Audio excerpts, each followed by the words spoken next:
అందరు బాగున్నారా? నేను గిట్ల చాలా బాగున్నాను ఫ్రెండ్స్. మొన్న 4 రోజుల కింద అయితే ఘోర జరిగింది కదా గెట్ టుగెదర్ వల్ల అని.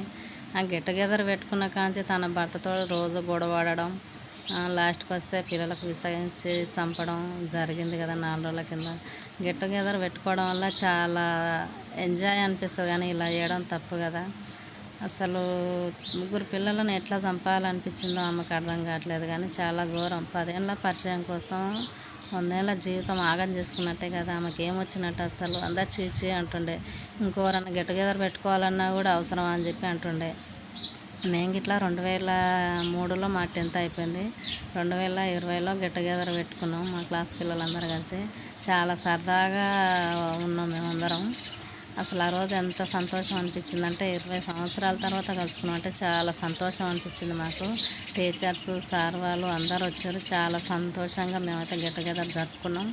అసలు ఆడవాళ్ళు రావడమే ఎక్కువ, మనమైతే ఖర్చు వాళ్ళతోటి పెట్టేద్దు, మనమే పెట్టుకుందాం అని చెప్పేసి మగపిల్లలు అందరూ అనుకొని, మగపిల్లలే ఆ రోజు వచ్చిన 50 మందికి వాళ్ళే మగపిల్లలందరూ ఖర్చు పెట్టుకొని ఎంజాయ్ చేసారు.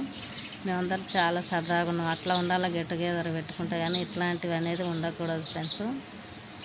ఆ రోజు నుంచే మేము ఇప్పటి వరకు ఎవరిళ్ళలో ఏమన్నా కార్యాలైనా కూడా అందరం అనుకొని ఫోన్లు చేసుకొని అమ్మాయిల వరకు అయితే పోవాలా వద్దా అనుకొని పోతుంటాం వస్తుంటాం. అన్ని చోట్ల కన్నా కుదరదు, ఏదో ఒకదాన్ని మిస్ అయినా ఏదో ఒకదానికైతే పోతుంటాం కంపల్సరీ. ఎప్పుడు మేము ఇలాగే ఉండాలని చెప్పేసి నేనైతే మనస్ఫూర్తిగా కోరుకుంటున్నాను. ఇంకెవరన్నా గెట్ టుగెదర్ పెట్టుకున్నా కూడా అట్లనే ఉండాలి, కానీ ఇట్లాంటివి ఉంటే అసలు గెట్ టుగెదరే పెట్టడమే మానేసుకోవాలి.